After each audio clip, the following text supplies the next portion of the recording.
In this video, we're going to try and memorize the branchial arch derivatives. The mnemonic we are going to use is going to be Mike Tyson's smiley pet coming through. Lame. How we have to make way for some celebrities' pet coming through.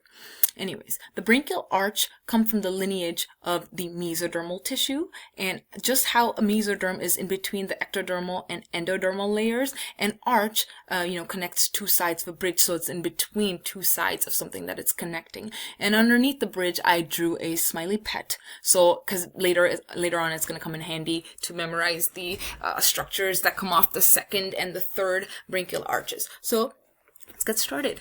The first branchial arch gives rise to, like all the other branchial arches, a cartilage, muscle, and nerve. The cartilage it gives rise to is the Meckel's cartilage, mandible, and malleus.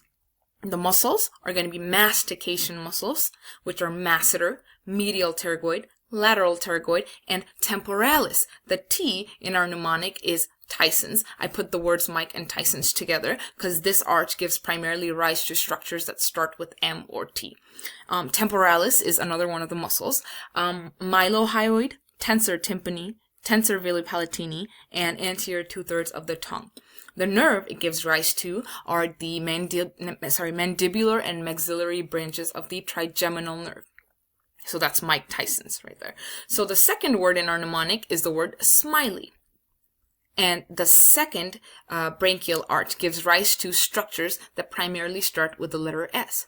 So the cartilages are going to be stapes, styloid process, stylohyoid ligament, and the lesser horn of the hyoid, versus the third branchial arch that gives rise to the greater horn. You can memorize this because by thinking, 3 is a greater number than 2.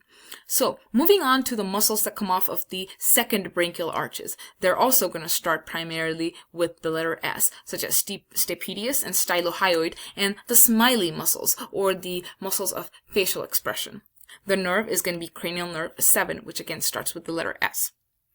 Moving on to the third branchial arch derivatives, the cartilage is going to be hyoid. I wrote it all in caps because it's the greater horn, and also 3 is a greater number than 2. The muscle, this is a little bit stretch, I think, but this is the only way I can think of memorizing it. Stylopharyngeus, pharyngeal muscle, stylopharyngeus muscle. The P is the pet in our mnemonic, the word pet, or the third word in our mnemonic. Again, that correlates to the third branchial arch giving rise to stylopharyngeus muscle. Pharyngeus muscle, sorry. The nerve is going to be glossopharyngeal. The fourth through the sixth branchial arch derivatives correspond to the words coming through and lame parts of our mnemonic.